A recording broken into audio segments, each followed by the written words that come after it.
live streams on all night long. Talking facts, we keep it strong. Liverpool on the screen, every goal, every scene. Chat goes wild when you appear. Say it loud so they all hear. Raise your voice, don't fade away. We got words to throw today. One more shout, let it ride. Fozi TV, we're live tonight. Big up Fozi TV.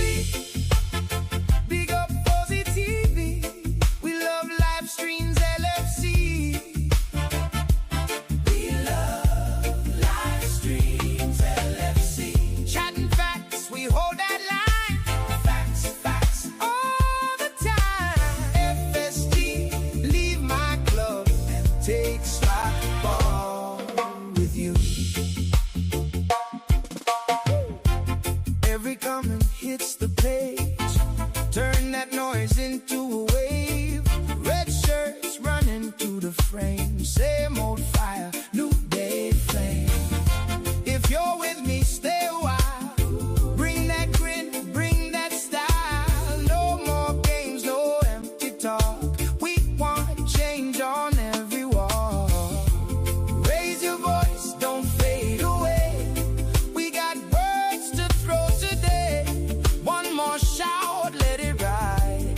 Fozi TV, we're live tonight. Big up Fozi TV. Big up Fozi TV. We love live streams, LFC.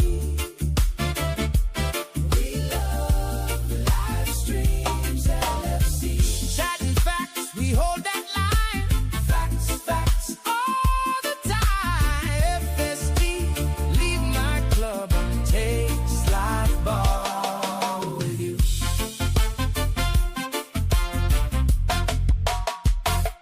Hands up high, let it ring. Hear the whole chat sing.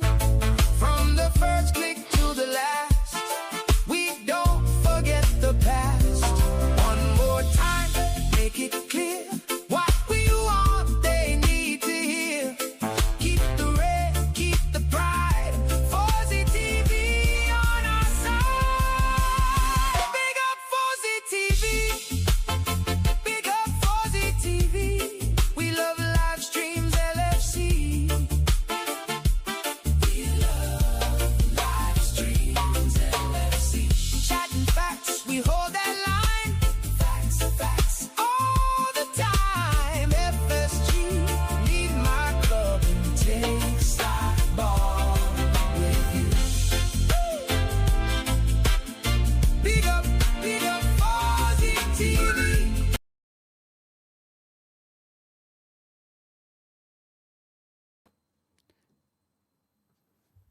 Yes, people. Welcome to Fozi TV. We're back. We are back. I've got Frank with me. I've got Dean with me, and I've got Mr. Sean with me as well. If you want to know who made that music, it's Mr. Sean right there.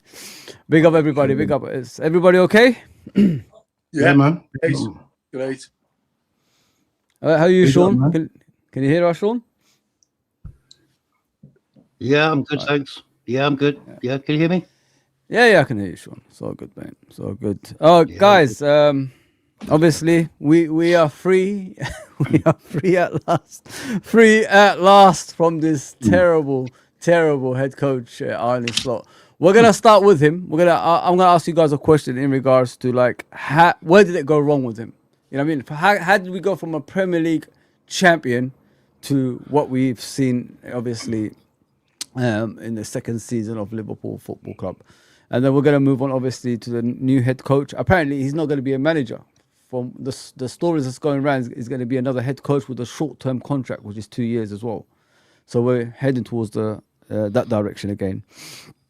And then we could just talk about the transfers to end it there. Obviously, we know someone's going to Real Madrid. Again, another player from Liverpool Football Club going on a free. Yeah, so guys, I just want to ask you guys a question. What do you think of, how did it all go wrong with Arne Slot? You know what I mean? Like, it started off great, of course, and we thought like we were gonna, retain the Premier League title. The amount of players we brought in, spent half a billion, So yeah, where did it go wrong, Dean? Let me know, bro. Rob, I think he started to believe his own hype. I think he started to believe it, and you see these managers. Some, you know, it is they watch too much content. Like he should have just stuck with what he knew. That when we first got here, don't change much stuff. Everything was working. If it's working, like leave it. He tried to change too much stuff. He tried to implement his football. He tried to do this possession-based football without the right personnel. And you saw what happened, bro. Like he went away from everything he'd done in the first 6 months of the first season, and it just fell apart. That certain players didn't believe in him, and you saw certain players down tools. So once you start losing the dressing room and the senior players, it's going to be downhill for you. And then the football, the training, the going back to he's home every week. There's this, I don't know, these are all rumors, but it's just so much stuff about Liverpool out in the open. We don't normally hear all this stuff. Yeah. Liverpool is normally private. So when things start coming public, someone's leaking stuff. So the respect was gone for him. He kept on talking when he should have been told to keep his mouth shut, talking about tactics, talking about how we letting in goals, all excuses, no accountability. And we're not gonna embrace someone like that if you can't take accountability. Because Klopp would say, "Oh, you know what? Don't blame the players. That was my fault," or whatever. Something The like owners, everything. He never ever done that. Klopp never, even though Klopp was bumping head with the owners, Klopp never cussed the owners. He always kept it in house. Yeah. With us, under Slot, everything was out in the open. Everyone knew our business. Everyone, he was too honest. And you can't be like that as a Liverpool manager. You need to keep things quiet. You don't tell everyone on the street what's going on in your house. You don't do that. If you've got problems in your house, you don't tell everyone on the road. So, it just too many. There's loads of things that went wrong. It's not just one thing. It's not just about the football. It's the behind the scenes as well. There's so much things, Fozi, man. I had to go in it. Yeah, I agree. Welcome, Sean. Welcome to the channel, mate. So, where do you stand? Where do you stand with that, Sean? Like, in regards to how did it go from a Premier League winning team to a team that's just about to get top 5 to get into the Champions League? Yeah, well, I think although we won the league in his first year, I think the writing was on the wall from the very word go. In my personal opinion, he came into the club totally wrong. His family wasn't with him. That's the first point. Which I thought was kind of strange. But I watched a video of him where he said he watched 154 videos of training and matches. Yeah. But what he forgot to do was actually look at the city, look at the people, and look at the club in general. Look into its history, look into the facts, look into what, what this is all about. Because if you think about it, in his first season, he tweaked the number 6 position with Gravenberch, and he told Mo Salah basically won us the league, really. You take away his points and his assists, there's not much there. And from February onwards, they went on that trip, which was going to be a common theme we'd see, is air miles with the team, so always forever going on trips. Seems to be a very relaxed attitude around training, so they weren't training properly. Yeah. And I mean, let's be honest, they were coming in with flip-flops on.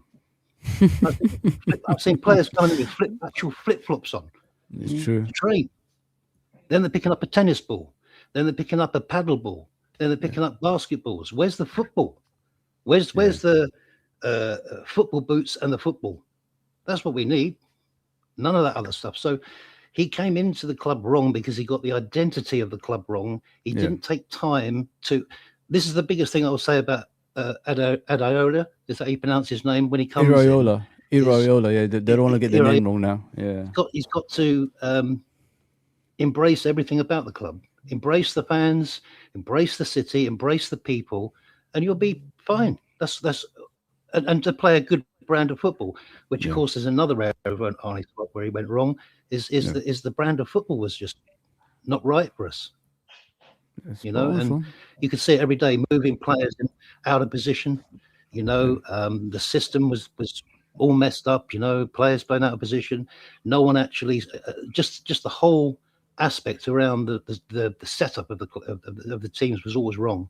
Making wrong decisions in terms of substitutions and all that type of stuff. You know, so I was one of the few people. I was actually with Dean all the way, in that I just couldn't see him staying, because if FSG, if they're anything, they're not stupid. And to get to the end of the season and look at them stats and look at the amount of losses and the vibe around the club, I just thought there's no way they can keep this man, you know. That was my thinking, you know. But of course you never know. But I was holding on to the fact that they just can't see beyond all this, you know, the noise around the club, the fans, the way they're acting, the players, even the players themselves are so switched off and disinterested. You know, the thing is with the modern player is they're millionaires, you know, in an early age, and they need motivating, and motivation has never changed. Back in Shankly's day, he motivated the players. Nothing changed. He still motivated them back then. They were on less money than they are on, like these guys are on now and all the rest of it. But still, they need motivating, and you need someone to get a voice in there to lift them up and and there was none of that. You know, you can just see by his That's one thing about you know, managers. They are like unpaid psychologists, aren't they? They're very good at, you know, getting to players' minds and making them think they're better than what they are, and all of a sudden, you know, like player like Henderson is lifting all the trophies like in major, you know, major club football. So it's crazy, yeah. What about you, Frank? What do you think about that, mate? What went wrong for Liverpool Football Club with Arne Slot? Because it was going good, and then it just went, you know, pear-shaped. I've always said, Fozi and lads, Sean and Dean, I've always said he was the luckiest man on the planet. First and foremost was, I won't mention his name, I'll just call him the other fella. I will not mention that man's name, what he put us through. Anyway, I'll tell you, for the first time, before he signed for Liverpool, I didn't like him. And I said, there's my grandson just come in, just put that down there, Ben. No, just leave it and take that out, please. I'm sorry about this, fellas. No, so good, so good. You know how it is over here, Frank. So anyway, before he actually signed for Liverpool, what had happened was he went out into the middle of the pitch, Feyenoord pitch, picked up a microphone and said, I'm leaving Feyenoord to go to take up the job at Liverpool Football Club. Now, that told me that he disrespected the whole of Feyenoord, the fans, and everybody else. And I'd seen that. And this was before he signed for Liverpool. And I said, I don't want him at our club. He's disrespected his own fans. What will he do with us? And what did he do with us? He disrespected the Liverpool, not only Liverpool fans, but also the city. I'm a Scouser. And where does he go and live? He lived in Manchester, of all places. Our most fierce rivals in football, world football, are Man United. Nothing against Man United or the people of Manchester, the great city of Manchester. But to live in our most fierce rivals in football, their city, to commute to Liverpool, to give people days off, our players days off, so we could have days off, so we could fly off to Dubai with his wife, who doesn't even live here. She's living in Holland. Now, I've been in education for many, many years. I'm a retired lecturer. And the excuses coming out was, as children, you know, they're at school. Well, piss off. Piss off, they're at school. We've got education system here in Liverpool, a very good education system here in Liverpool. We have great universities here in Liverpool, 3 of them. And he's saying about the education system, they were all excuses that he was given. So from the moment he came to live in Manchester, and then commute to Liverpool and then go home. One of the lads mentions, I think it was Sean, about tennis balls and basketballs and medicine balls. That's the most ridiculous training I've ever seen, because I used to put it on about the training. And when I seen that, it just went click, bang, gone. And I said, this man, look, I keep saying this, boys, whether you agree or you disagree, I don't know. Without Mo Salah, with his record assists and his golden boot that season, we would never have won the league. So to me, as I said, that fella who became coach at Liverpool Football Club was a very, very lucky man, simply because he was in the right place at the right time, and it was Mo Salah who won us the league, not him.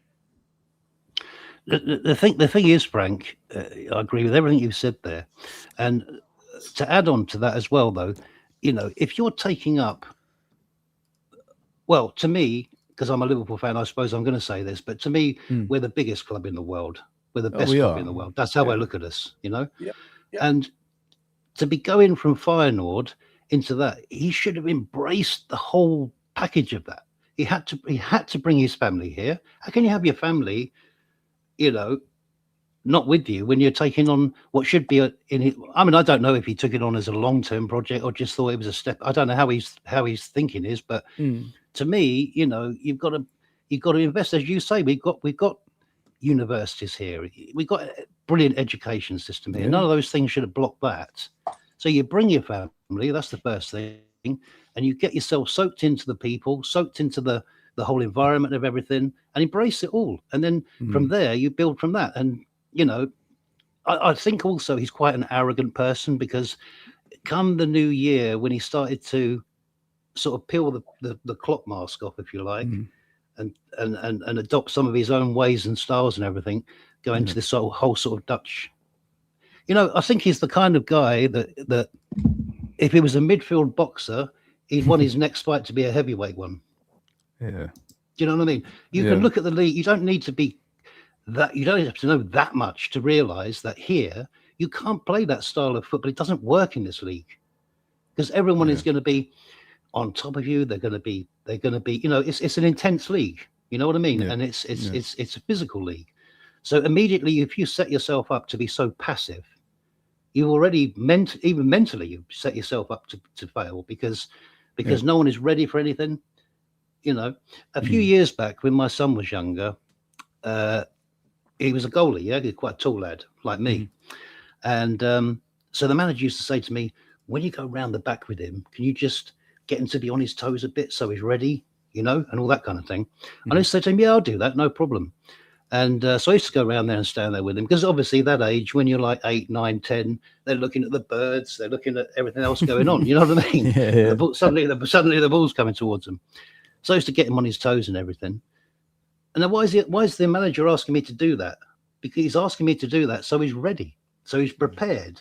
So if you go onto the pitch already with the wrong mentality, the wrong way of thinking about things, as soon as you get onto the pitch, so you're all sort of like ambling around, doing this slow ball passing around at the back and all that. None of them are ready, you see. And as soon as and of course, it doesn't take long for the opposition to realise what's going on, and they just sit back and say, well, okay, then, if you want to have the ball back there, you can have it. And then they look to exploit the gaps when we do come forward. And because we're so switched off, because the whole mentality of the way you set the team up, that's why we get all these. That's where we used to get all these problems. That's why I don't blame the players. Yeah, that's why I don't blame the players, Sean. Because I said, like, if it's one or two players, you can understand it's the players. But when the entire team is not playing to the standards that they've been showing in the past, not just like the year before when they won the Premier League, in the past 4 to 5 years, they had a structure in place that everybody was comfortable in. When you move away from things like that, this is the outcome of it, if you know what I mean, Sean. So it just showed it wasn't the players' fault. It was actually the tactics this maniac has put out, and the lack of preparation during the season. Because when people ask me about pre-season, I said I don't remember any preseason. I don't remember what we did actually. Did we do any fitness training? Did we go to the mountains like we used to with Jurgen Klopp? Did we ride bikes? Did we go to the lake to get fit? We didn't do nothing. There was no squad. What do you call it? Squad togetherness. Bonding either. There was nothing like that in the summer. If you guys remember, during obviously the break. So it was just everything that we did. It was just disrespectful, not only to Liverpool Football Club. It was actually disrespectful to the Premier League as well, because the way we went into it, because of like the amount of points that we won the league by the season before, like 10 points. It could have been more if we put the foot in the gas. You know what I mean, guys? But we didn't choose to do that. We just took the foot off the gas, and then we won by 10 points. And then we thought like we get into the new season. We get the new players. We've got enough goals in the new team. We could transition during the season. But no, it doesn't. Premier League does not work that way, especially when you're retaining a title. You still got to respect the opposition, because every time, like when you're at the top, when you're at the standards, everybody targets you, if you know what I mean. So that's what I said about Arsenal next season. They better get ready, because everybody's going to target them. And it just goes to show, like, everything that we did in that summer was completely wrong. And the way he pushed the new players in straight away, that's not the way to do it. You got to slowly transition the team to the new environment they're at. That's why the likes of Florian Wirtz, Isak, I think Ekitike was all right. But if you look at Kerkez in the beginning, he was struggling as well. If you look at Kerkez, like, he changed as the season went on, because he didn't play the way Arne Slot asked him. He told him, now go out wide and try to go on the outside.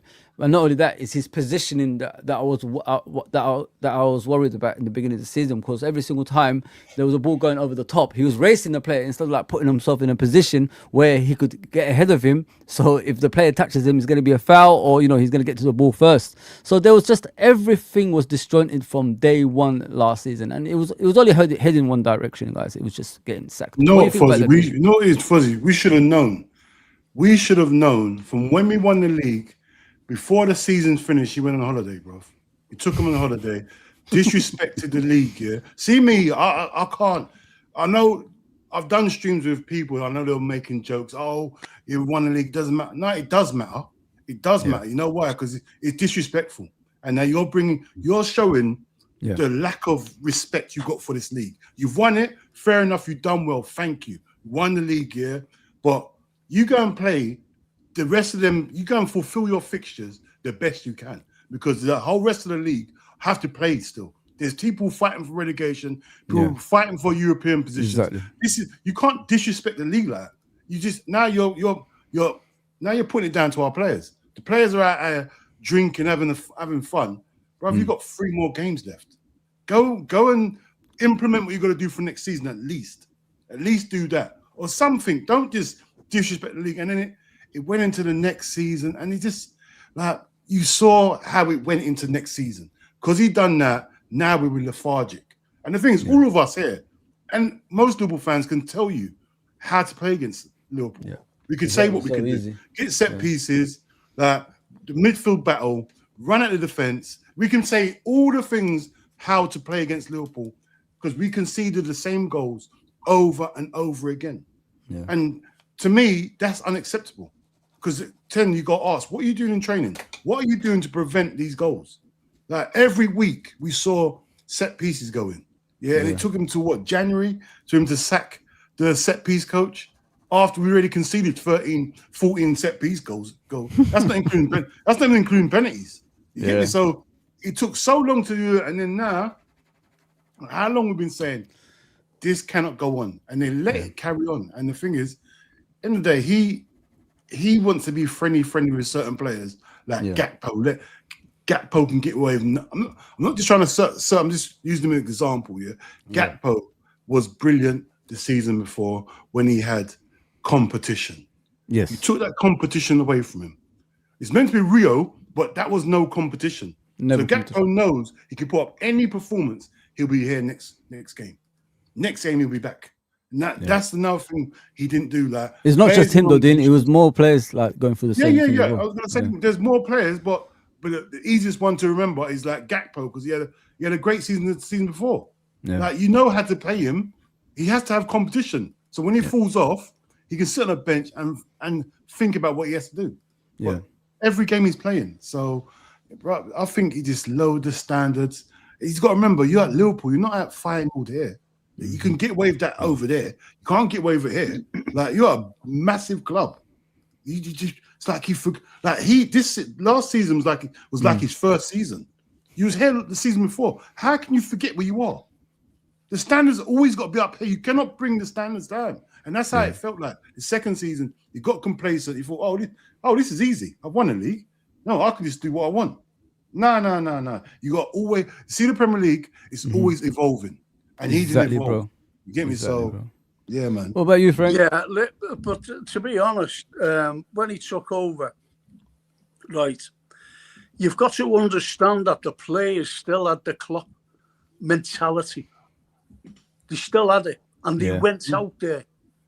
Now, they had gelled that season that Klopp had left. He had them the season before, played right through that season, the season that he was leaving. They all gelled. Yeah. They all gelled. Went into the season. They still had the mentality of Klopp. They went out and they got a wonderful cushion.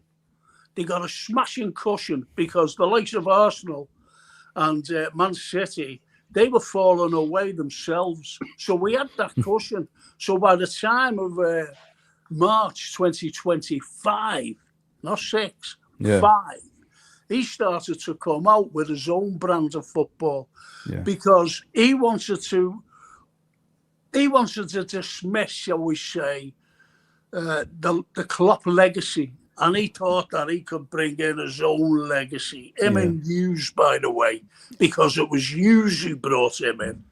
Nobody else, Hughes. I agree. And so get rid of the Klopp legacy. Bang. So that's it. Get rid of that. You'll have your own legacy. And then he started playing this dreadful football that continues into this season. And everybody, no matter what comments you were listening to, even when we won a bloody game, they were saying this is unacceptable. This is unacceptable. That was the key word for nearly every game that we played. This is unacceptable. And that's why, look,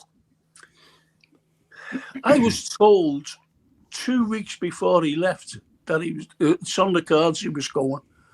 It's on the cards he was going. And the lad came on my podcast, just commented and said, and I know the lad very well, by the way, friends of the family and that. Yeah. And he's a great source. And he just said, tell your viewers, tell your listeners that we'll have a new manager by the 1st of June. And I kept telling my people, I was saying, he's going, don't be worrying. Yeah. And people who know me would tell you, well, yeah, you were right. Because no matter how you look at the Dutchman, he was as useless, and it's the old adage, isn't it?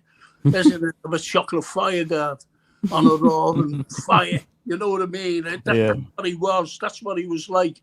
He was the chef that couldn't bake the cake with the new ingredients. That was the players. We spent, 200 million net spends, but nevertheless, we still spent nearly $500 million on new players. Yeah. And he couldn't work with them. Yeah. I'm being honest, my daughter, she knows football inside out. And she looks at other teams. And she said about this Wirtz lad, Florian Wirtz. She said, Dad, he's absolutely brilliant. I don't watch the Bundesliga. I don't watch Germany. Yeah. And she said, Dad, this fella is absolutely brilliant. Everybody wants him. And he wants to come to Liverpool. And what did he do? And it's only because of a system that everybody was calling him a flop. Everybody. Exactly, fans. Frank. Exactly, mate. And that was only because of the system that this dope brought in. Whereas, that's all I've got to say on the matter. No, you're spot on, Frank. You're spot on. One thing on that, I'd love to know what got told to Wirtz when he was coming, because he said he was sold by the project. Yeah. So he's got to have been told something, what he was going to be. And he was told lies. He He was told lies. Yeah, told lies. Yeah, because he kind of been playing on the left, playing on the right, playing here. I've seen him at left back a few times. But Yeah, that's what I said for Sean as well. I've seen him guy's at right everywhere. back. Yeah, He's everywhere, but in the 10 very often. Yeah. You know, and which is kind of what we bought him for. So no, I think he's a 9 to 5 manager. yeah. He's got that vibe about him. It's a job to him. It's not a life to him. And Yeah. if you're going to manage Liverpool Football Club, it's got to be your life. If it's not your life, don't bother. And you've got to live in the Because- city. Oh, Yeah, I you've know. got to embrace the fans. Most importantly, you've got to embrace the Yeah. city. He didn't do anything like that. He didn't even try, Frank. He didn't even try. He didn't even try. To be fair. No. Yeah, guys. What do you guys? Do you want to send any message to him, like thanking him for obviously the 20th Hold title? on, wait. Yeah. Quickly, what Sean just said there. Yeah. Sean said a good point there. It's Yeah. like a job to him. Like, how on earth can you have game after game when you're losing, and you still let these guys go on midweek trips? Like, surely you should be on the training ground the next day. Surely. Don't you think, Dean? I said this to you guys before. I think, and Frank, and probably Sean seen in the chat when he was in the chat. What I said was they threw this season away last year. I honestly think that because they used too much of the circumstances. You know, we was in like with Jota, the players' frame of mind, and everything around that, and the ways the season was going. We lost 9 games out of 12. I think in November, December time, they got together and said, you know what, let's not buy players in January. Just throw this season away. We'll concentrate on next season. Not knowing like you're at a big football club. If you do things like that, the fans will clock on and the fans will share their frustrations. And that's what happened. Once you lose the away fans and the home fans, it's the end for you as a head coach. I honestly think they were using the Jota tragedy as a way of just dismissing this season. I know you guys probably don't believe me, but because the more I'm looking at it, the more you guys are telling me about players taking days off because of the frame of mind and all this stuff. It just opens my eyes to more stuff that you used to make an excuse out of the season. Normal circumstances, when a person that's close to the football club passes away, wouldn't you actually fight to win a league title? Wouldn't you actually be determined to do more stuff? But yeah, I think this weak mentality at Liverpool Football Club cost us this season. Not only cost us the Premier League and the Champions League, even the Cups. Look at the way we went out of the Cups. We actually volunteered to get out of the Cups. We didn't even take the Cup seriously. When did you ever see Liverpool Football Club, intentionally throw themselves out of things? We're not Man United. That's what Man United do. They intentionally throw games. We don't do that. We go for every competition that we go for. And this is the mentality he installed in this club. When you actually put that mentality into the players that we have, that's what you become. Now look at those players. They used to losing. They used to not even running about on the pitch. They get tired within 20 minutes. Am I wrong, guys? Within 20 minutes, they're heavy breathing. You know what I mean? So this loser mentality is not an identity of Liverpool Football Club, and that's what this guy has brought to us this season. And all the excuses in the world they were using just to do that, and I didn't agree with that at all. Our preparation for the Man United game was to go away. Some were in Italy, some were in Spain, some were in. How can you prepare for a game against your arch rivals, Man United, by not only not training, not even in the country? You did totally detached from it all. Yeah. Disgusting. And that's what that is. It's just outrageous, really, when you think back to it. Some of the things I still can't believe it, really. Even now, some of the things going on over there. But no, it's well, he's gone now, and we're going to start a new chapter now, and we're going to move on from this guy, and we just see what the future's going to hold now. With 100%. How do you pronounce it? Is it Iraola or Iraola? Iraola. Okay. Yeah, Iraola is something else in Spanish. I've been teaching people. Guy's name. He's been teaching me. Yeah, I've been teaching people because everyone says Iraola. No, it's Iraola. Iraola. Okay. Just call him Andoni, John. Just call him. Call him Donis. Call him Donis. Anyway, I'd Really like to hard, thank yeah. him. I'd like to thank him for the 20th. You know, that's the only thing Yeah, I'm gonna yeah, thank yeah, him cool. for. Other than that, he could go away wherever he wants to do. You know what I mean, he could have his holidays now on a regular basis. Yeah, he can go. I think it's. I don't know if anybody saw that video. Did anybody see that? Ibiza. Do Huh? you remember that? When, Huh? you know, midway through the season, and they were asking where he was, and he was actually DJing in Ibiza. Yeah. You should have Yeah, pissed. honestly, my granddaughter, she's 14 in a couple of weeks. Yeah. And she was watching a match. She loves the shirt. She loves all the lads' names on the back. So anyway, she said, honestly, this was a couple of months ago, and she's sitting there with her mother watching the game, you know, on the TV. And she said, Mum, she said, what? She said, has Arnie Slot got a sunbed? And she said, what do you mean, has he got a sunbed? She said, well, he looks dead tanned. That's how bad it was, you know what I mean? He looks tanned. She said, a 13-year-old at the time saying, has he got a sunbed because he's tanned? Again, it proves that he used to just flit off to somewhere sunny, get his little dome there tanned, and that was it. It's crazy. And It's that's look, the thing is, the sackable offence, I don't care what anyone say. I'm not saying you know, any other people were saying the sackable offence is to not live in the city of the city that's employing you. Liverpool employed them. The city of Liverpool employed them. But to live in another city, that's a sackable offence. Not to bring your family over, that's another sackable offence. Because someone should have said, this fella's not serious. Yeah. And he wasn't.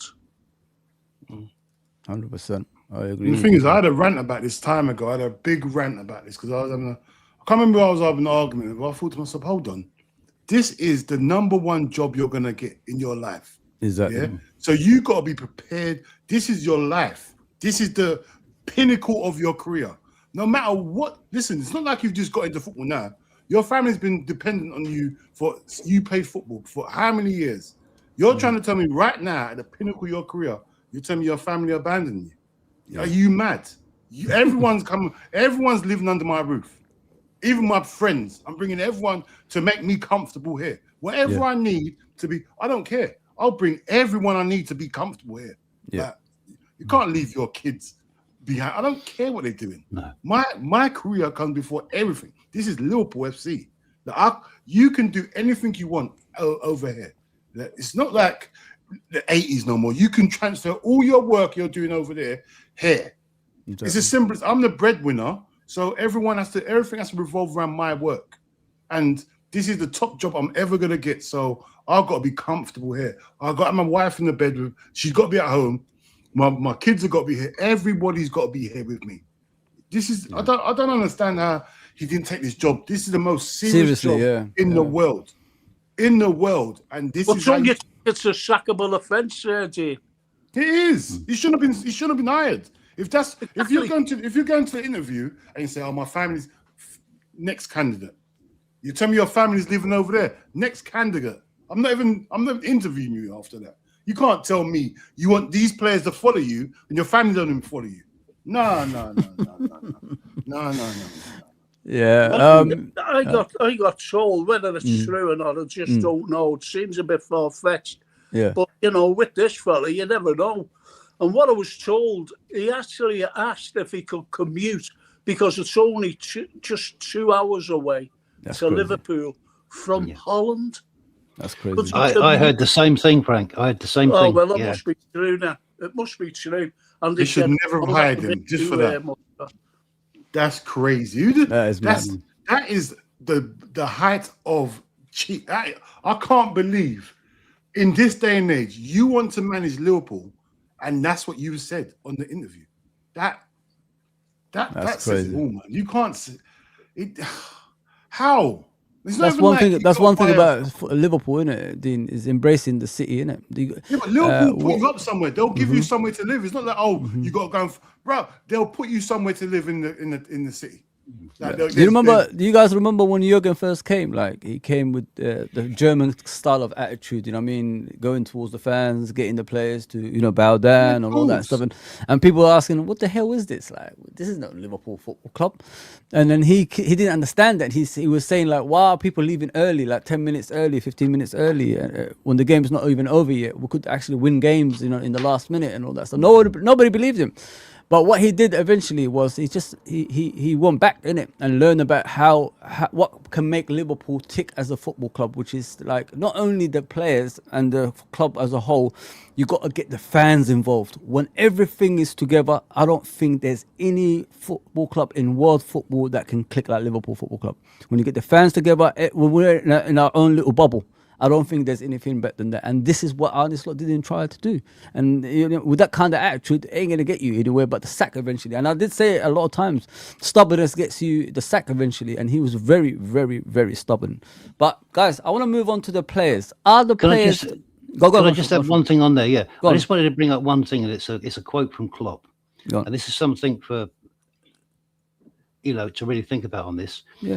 Jurgen Klopp said, it's way more important how you leave the club compared to how you come in, because you might come into all sorts of stuff, but how you leave the club is very, very important.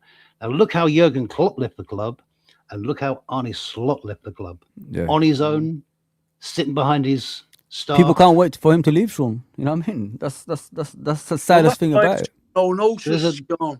That's why I took no notice of his. I never read it.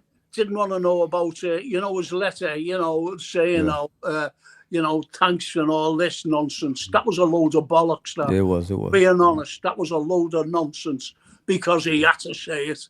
He had to say it because he's not going to turn around and say, well, I didn't like the city, so I didn't want to live there. That's why I wanted to live in Manchester, to be near the airport so I could fly off to Ibiza to see my wife, or over to Holland to see my wife, or bring my wife to Dubai for a couple of days. He's not going to say that, is he? Oh, hell no. So take no notice of his letter. I don't, because he put you, me, and everybody else through the ringer. He really did. He did. He upset a lot of us. Yep. And I'm just made up, just absolutely delighted that he's gone. He's gone. Pack your bag. Get up, shut the door. And I don't even Go on, Frank. His name. And as you said, Sean, about 15 minutes ago, let's move on. Let's talk about this new manager, Iraola, Andoni, Iraola. I want to ask you guys a question. Dean, I don't know it was your birthday, bro. I mean, you don't tell anyone about your birthday? Happy birthday. Oh, you get to that age where you just, it's another day. Can't be asked there. Is it today, yeah? Yeah, it's today. I went out last night. I had a little. Anyway, I don't drink no more. But last night I had a little whatever. Well, all the best, Dean, lads. All the best. Happy birthday, bro. Man. Happy birthday. Yeah, How old are you, Dean? 40, are you mad 42? on the big internet? On the big internet, you want me to tell my age? No, people can guess. He's about 40, guys. Then again, you 40. say that.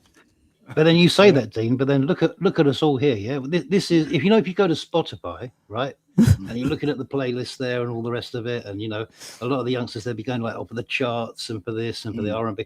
But we're in the old school playlist. Yeah, of course. Yeah, so you're amongst like-minded.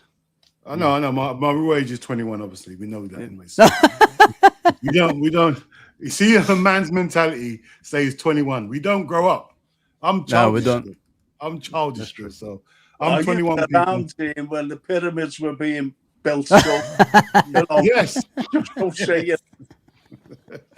I want to ask you guys a final question on that one. We're going to end the day anyway. Are the players accountable for their actions as well? In regards to the last season? No. Or is it just the manager solely and that's it? The manager. That's in my opinion. Yeah. Look at Mo Salah. Mo Salah is one of the fittest men on the planet. As I said before, he got us that league with his golden boot. Look what records he was breaking right through the playing career at Liverpool. Every record he was breaking, every record. And then all of a sudden, he fell off last season. Yeah. And the answer, the question is, why? Yeah. Why did he fall off last season? You don't just all of a sudden after, about, how long were they off? 6 weeks, 7 weeks? Yeah, something like that. Because and then all of a sudden came back, and he made a record on his very first day against Bournemouth. I think it was Bournemouth, on the opening day, when he scored a cracking goal. And he's the only player that will never be beaten, not even by Ireland. Yeah. To every opening game to score a goal on every single, since his playing career, 9 years with Liverpool, to score on every opening day of a new season. Yeah. And he broke that record. Then all of a sudden he fell off. And you've got to ask yourself, why? Yeah. Why does a world-class player all of a sudden fall off? And it's only what you said there, Fozi. Do you blame the players? No, I don't blame the players. I said the same thing, Frank. I don't blame them. It's as simple as that. On every player, by the way. Have you ever seen, look, remember there, Virgil? We used to joke about it. And when he was being interviewed, I'm talking about under Klopp here. Yeah. And he was never sweating. He never sweated. And yet, the season just gone. He was sweating buckets. And that tells you about the training. It tells you about the huff and the puff, after 17 minutes. Yeah. And he was sweating like a pig. Yeah, you're right. Yeah, I think I agree with that. I mean, the training just... I mean, okay, we're not... You can just tell. You just have to look at it. 10, 15 minutes in, they're already heavy breathing. They look gassed. We run less than anyone else in the Prem this season, virtually. They're just so unfit, that...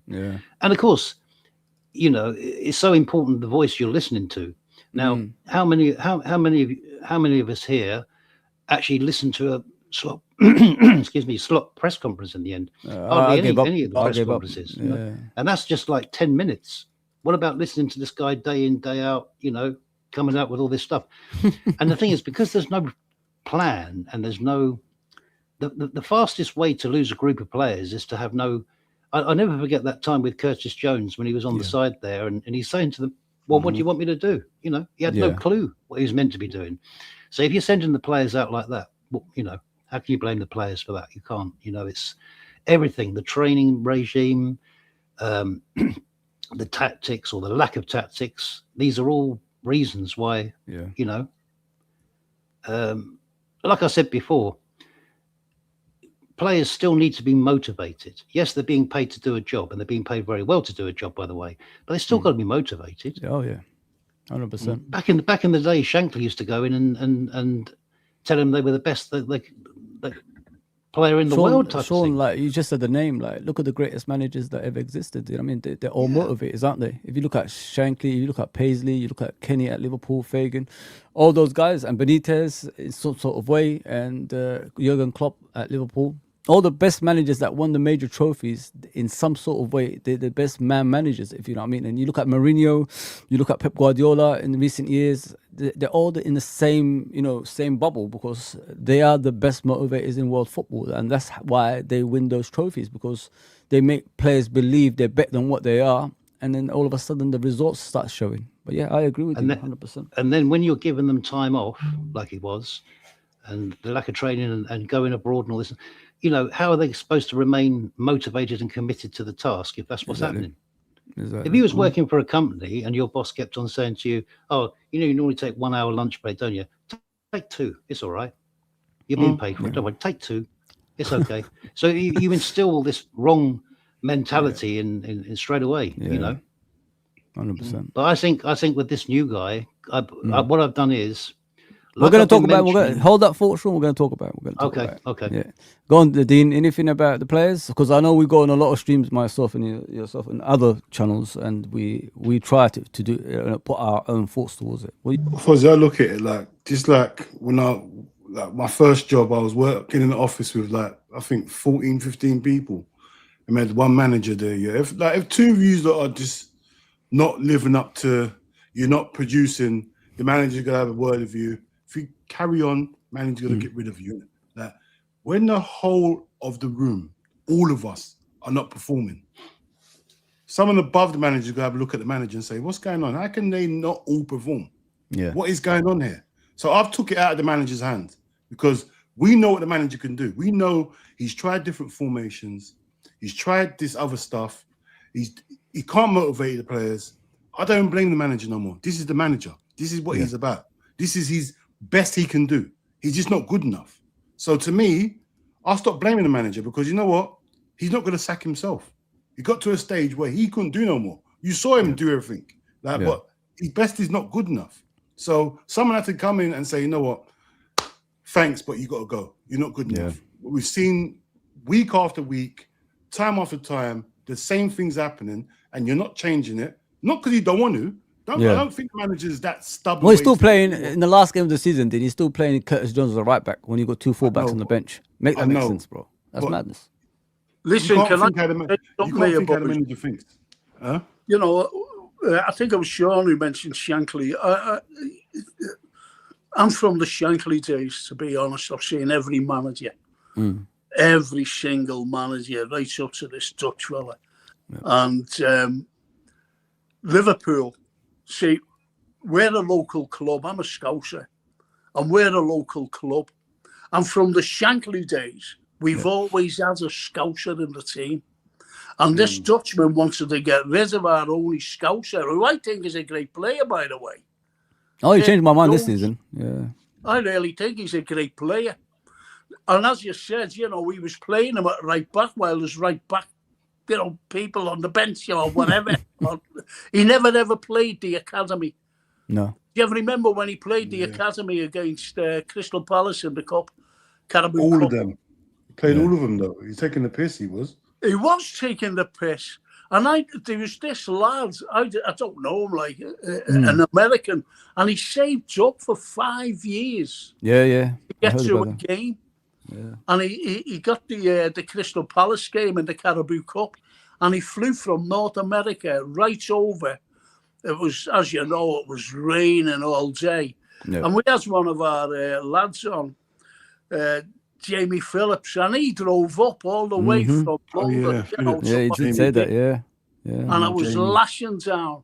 And that's the performance that man gave by playing all the kids, every single one of them.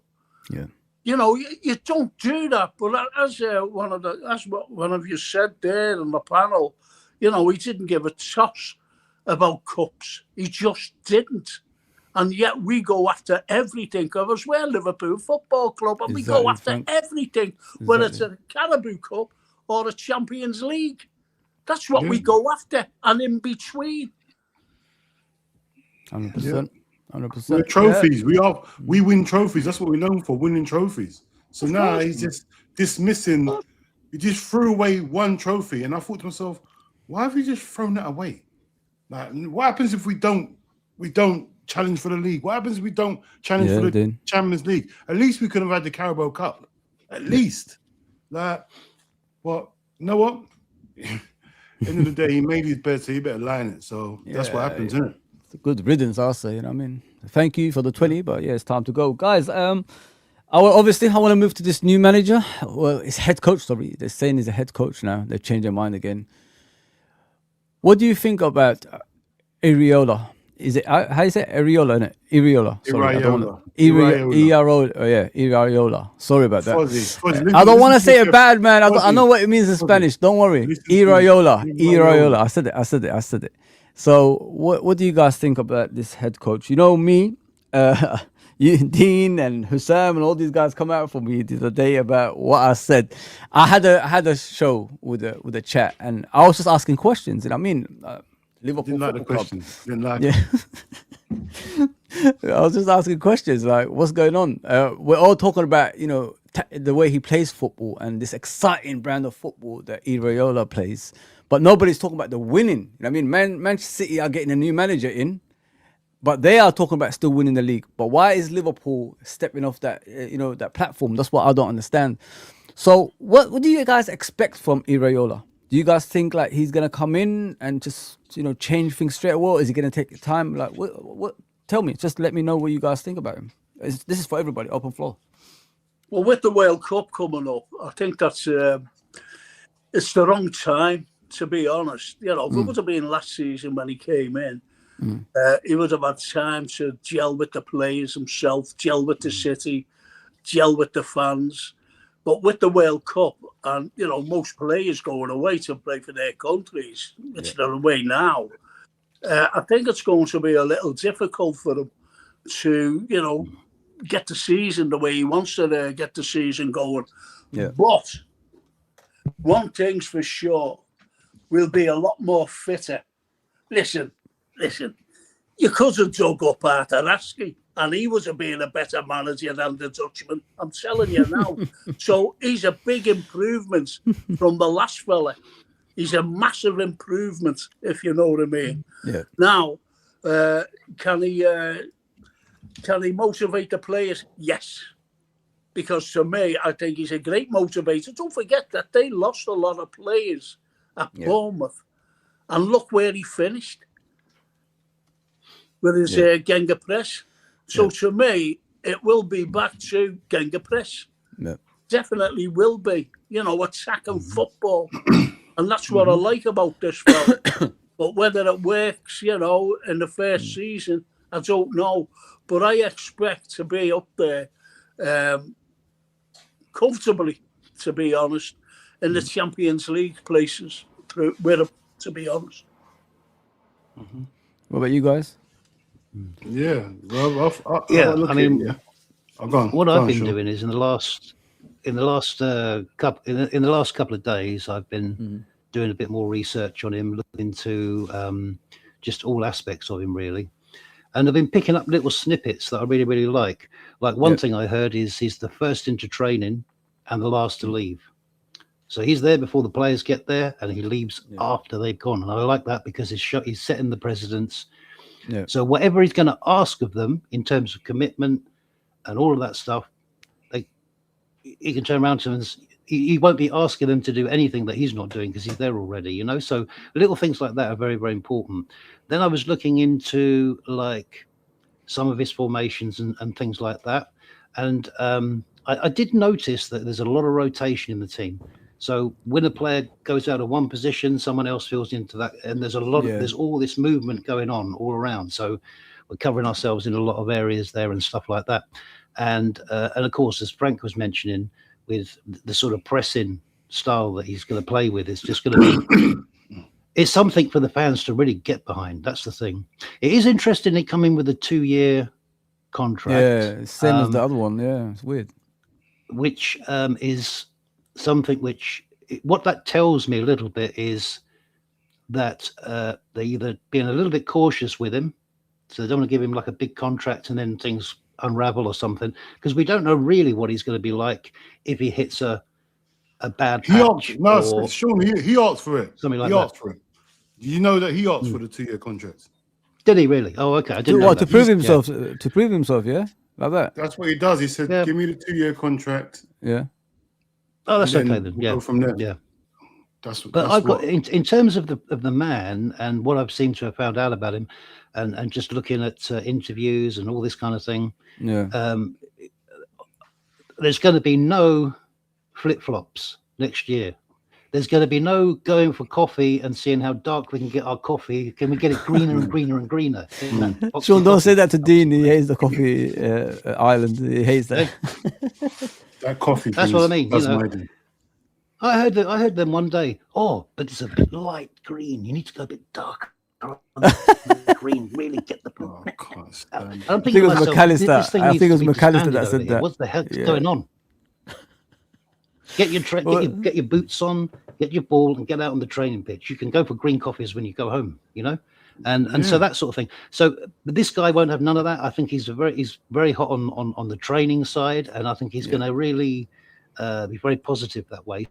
So I think the biggest thing, first of all, is get that fitness up, because of course, like as Frank was mentioning earlier, we got a World Cup, so there's going to be some recovery from that. Maybe they'll have a short break. I think the season's starting later, isn't it? than normal? It should be because the World Cup. got a Yeah, funny I think feeling. they need a rest, don't Yeah. they? They need a rest in after the World Cup, so because they haven't had the rest. You know, when the season is over, they've gone straight away to international football, so they're gonna need longer rest. Yeah, you're right, actually. But yeah, what you did, mate? Yeah, listen, obviously, what's it called? I've been doing loads of shows about him going. Every week I thought he was going, and I've done so many different shows where I'm breaking down different managers and whatnot. Then it got to near the end where I've narrowed it down to Honus and Iraola. So I started doing a lot of research on both of them. And like, obviously my first one was Honus, then Iraola. Then it got to a stage where now I'm up for Iraola. And then I watched a lot of Bournemouth games like over, not full games, just highlights. And then I watched the Man City against Bournemouth game where Man City had to win that game. Yeah. And I watched how Bournemouth played in that game. And I said, oh my word, this guy does not care what is going on. He played like he was the favourites, like he was the big club. Yeah. Like he didn't care. Like they should have won that game. Don't go, they drew, but they should have won that game. Like give them Mo Salah or someone, a striker, they win that game. And this is what I love about this guy because he was so aggressive with the press, so aggressive. They look so fit, young, and hungry. That team did. It just looked. There's players that I didn't even know. I was watching. I'm thinking, hold on, who's replaced Semenyo? There's a guy on the wing I didn't know about, and I'm thinking they lost their best player, and they just got some random guy from nowhere playing like Semenyo. How has he done this? Like, and you think to yourself, and these guys. Yeah. Everyone that goes on that pitch knows that the way to play. You don't just sub them and they fall off. Dean, but the thing is, what I want to ask you is, since you're in that, obviously that side of things when you're talking about, there's one thing coaching Bournemouth and there's another thing coaching Liverpool, especially with the amount of competitions that we're in and the player standards is different to the Bournemouth players, if you know what I mean. So you're dealing with a completely different kind of football club compared to Bournemouth. Bournemouth, you could do whatever you want. They're happy just to stay in the league, if you know what I mean. Liverpool, you're going to be competing in all four fronts. So has he got the capabilities as a head coach or manager, whatever, which way you want to go about it, to persuade these big... do what he wants. You say, but the thing is, watch this now, yeah? You see, you can... At Bournemouth, I hear it. They're a small club. We used to go there and get 3 points on a regular basis, all the time. Yeah. Then Iraola's in charge now. Now you're going there. You don't even expect. Now it's equal playing ground now. When you go into Bournemouth come to our pitch. It's a hard game now. The game is intense. Like you're seeing a club, Bournemouth. I've never seen finish sixth before my life. They've never had European football before. They lose all their players. This guy, I hear it. He's at Liverpool now. Yeah. Bigger egos. Bro. Better players as well, Dean. Better players. Better players. Players that's mostly played in more different systems than the players he's got ready. Yeah. Better players that should be fitter and everything. But the thing is, he brings that. All you got to do is get the senior players on board. Get your Virgils, get your Allisons. Get your Gomez, get all these players, Szoboszlais, get them on board. Yeah. Make sure that changing room, make sure they all want to be part. Go back to basics, basically. Go back to basics. Make sure everyone's tapped into this. You can't just be, there's 4 players that's listening to what the manager's saying and everyone else don't care. Do you think he should get on board? Let me ask you a question. Remember when Jurgen came in, he made a statement in it with Sacco, like when people muck about, he got rid of them straight away. Do you think he should make a statements like that in regards to if players don't follow what he says, just get rid? Like sometimes that sets the standards, doesn't it? Of course, with Jurgen, as soon as he did that with Sacco, because Sacco was actually an important player in the team. He was, I think the France captain or something like that. And he started mucking about at Liverpool Football Club, and then he just got rid of him just like that. Jurgen didn't care, because remember, we like Sacco. Do you think that's what Iraola should do? The same thing, like kind of thing, to put his foot down, say, I don't take any bullshit. I'm here to manage Liverpool Football Club. I want to put my own stamp on the football club. Yeah, because what you just said there about Sacco, because Sacco came over and he was being interviewed, if you remember. I remember, yeah. And he came over and he was acting soft. And he said nothing. He just laughed and he told him to go away. And he really told him to go away because he got rid of him out the club. Yeah. And I think this That set the precedent, didn't it, Frank? team. Yeah. I really do. Yeah. Honestly, because look, Jurgen Klopp, when he first came to Liverpool, he went out of an evening to get the vibes of the city people and to get the vibes of the buildings, the architecture around Liverpool. So this is what he did. You get the Dutchman who'd never done anything like that. And now you get the likes of Iraola. And I really believe that he will embrace the city and he will go around the city and he will embrace you and me and everybody else looking in, because this is what we're like. This is what we're like. We're Liverpool Football Club. Yeah. And he knows what Liverpool Football Club is like. Yeah. If he doesn't, the Northern Irish fella, who I don't like to mention his name either, when he was manager, after 5 months, he said, now don't forget, he came from a Premier League club. Yeah, Swansea. Right. Yeah. And he came and he sat down. And he was also at Chelsea under Mourinho, wasn't he? Yeah. Now, he sat down after 4 or 5 months in the Liverpool job and said, I didn't realise how big Liverpool is. I didn't realise. What's he saying that? But I think this fella, Iraola, because he wanted the job, he wanted to take the Liverpool job on. Yeah, he put 2 jobs on hold, Frank. He put 2 jobs on hold, the AC Milan and the Leverkusen job. He said, nah, as soon as he heard Liverpool, he said, put that on hold in the back burner. Of course you would. Like what Gene and, Sean have said, they did their research. Yeah. They did the research on this particular fella. And don't forget, he must have done the research on Liverpool. Well, he didn't have to do research because he knows what Liverpool's all about. 6 times winners. Yeah. Yep. That's all. 6 times winners. The greatest football club in British history. It's as simple as that. Simple as that. Simple as that. Yeah. Simple. I think the other thing, the other thing is, guys, when you look at it this way as well, everyone has to start from somewhere, and everybody.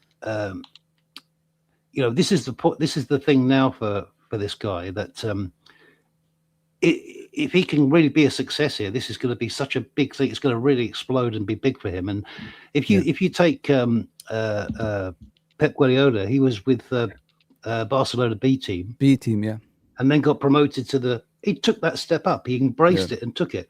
So if this guy can do the same thing, gosh, Sean, they talked about even some years ahead.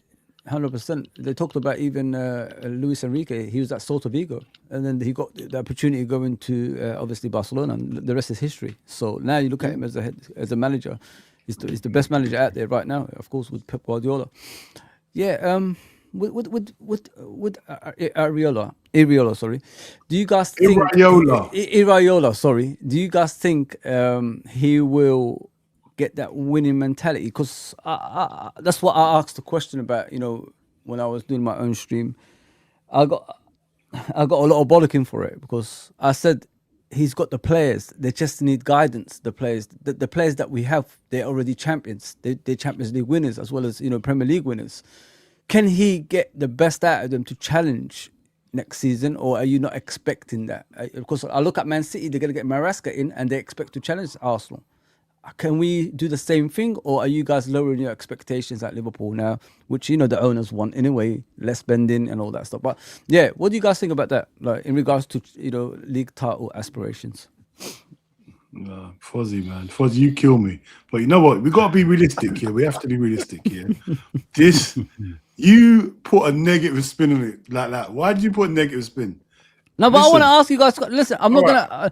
I'm all right with him. I'm fine, which way it goes. I'm fine. But I'm asking you guys a question. Why does other teams have expectations, and then when it comes to Liverpool, we lower our expectations? That's what I don't understand.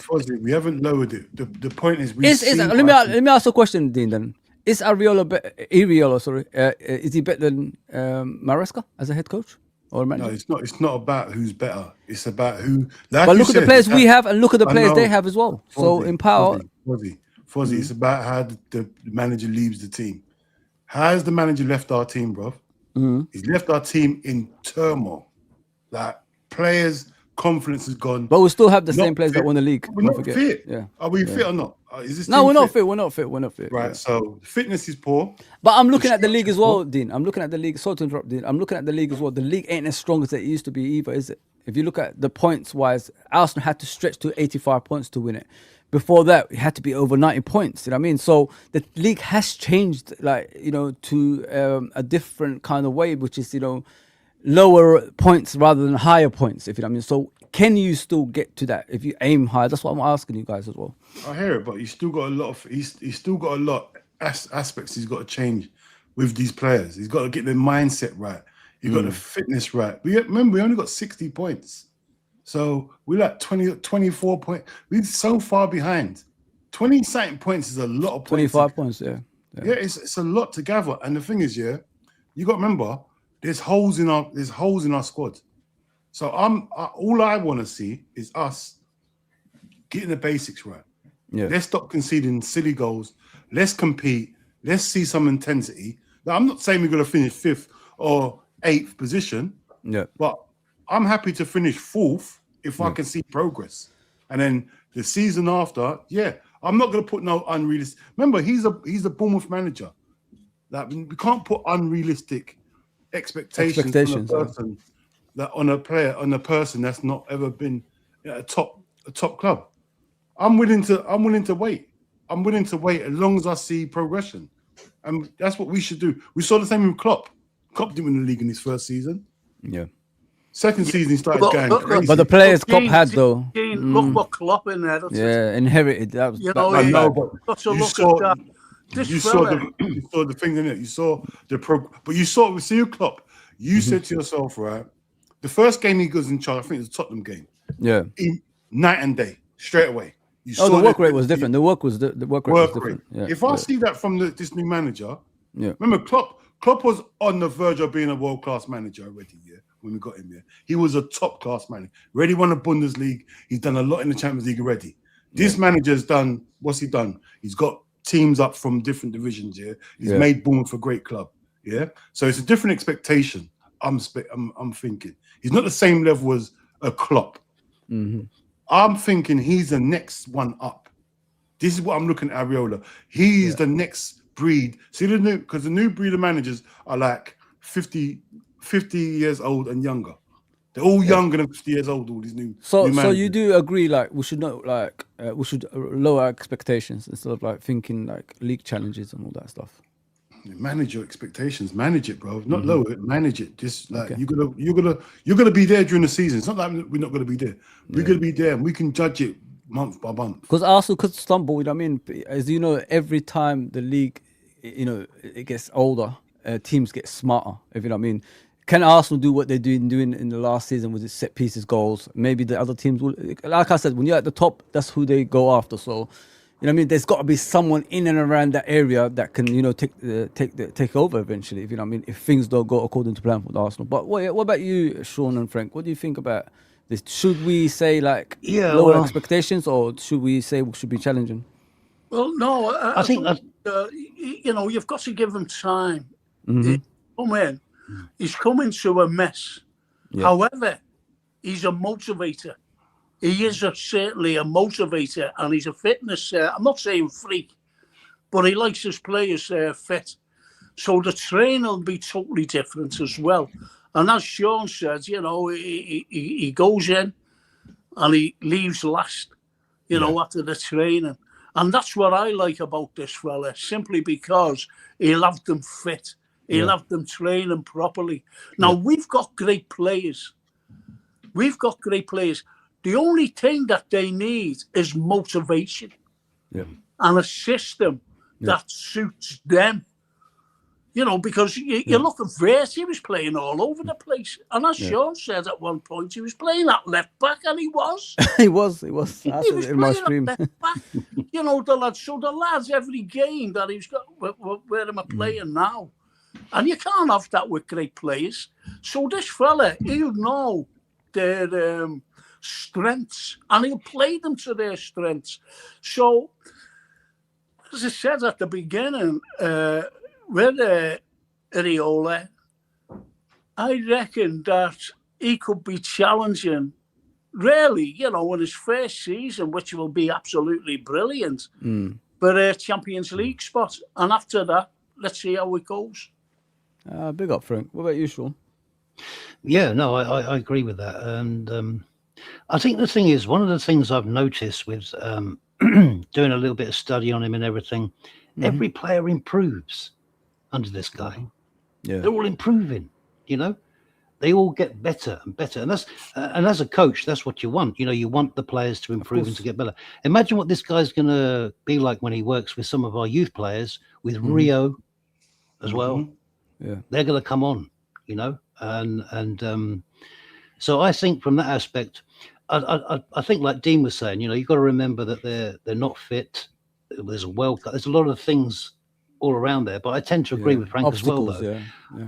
There's obstacles there. But I just think across the course of the season, once they get into the whole system of everything, there's no reason why we can't be challenging, for top four, because we've got some great players. Yeah. Did you see Isak in his match? Oh, yes. What a finish. Worlds apart. He looks so much fitter. Yeah. Oh, my gosh. All you need is this man to get in amongst these players, get them fit, get them up for it, get them backing him and backing one another. And our fans would do the rest. Yeah. 100%. Our fans would do the rest. You know? Spot on there, Sean. We will.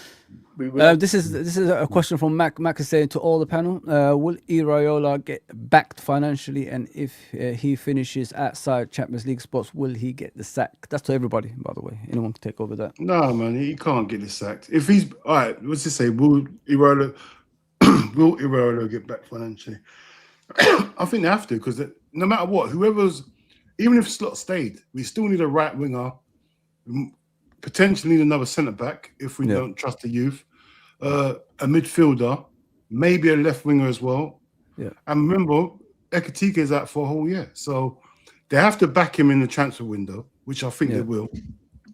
If he finishes outside the Champions League spots, there's always content to what we're saying. Like if it's the same football I saw last year, then I don't care about it. See me, I've got no emotions no more. That football's gone. Football's moved on. You can't stay. You get left behind. You can't stand still. You're saying, You can't stand still. You get left behind. Everyone says, "Oh, you don't be like Chelsea." Listen, them days are finished. Sticking with a manager for 10 years, no matter what happens. It's like I reckon we will see progression. If we don't, then it's up for debate, isn't it? It's up for debate. Well, that's a good point, that, because it will be up for debate. But I've got trust in this fella. I really have. Because when he wanted the job, he doesn't have to do research on Liverpool Football Club or the fans or anything. He knows what we're like. He knows exactly what we're like. Look at Federico Chiesa. Now, Federico, when Liverpool were after him and they said they were going to sign him, he was with his wife. And he put all on this. This is in Italy, by the way. And he put on the Barcelona game, the 4-0 game. He said, I'll be playing in front of this crowd. Look at them. He said, I've never seen so much passion in all my life. And this is Chiesa. This is Federico Chiesa. Yeah. Now, you get the likes of this fella, Iraola. And he knows about Liverpool. Don't forget when he came up to Anfield. Oh, yeah, I remember the after-match reaction. And he knows all about us. Yeah, he does. And he knows all about the fans.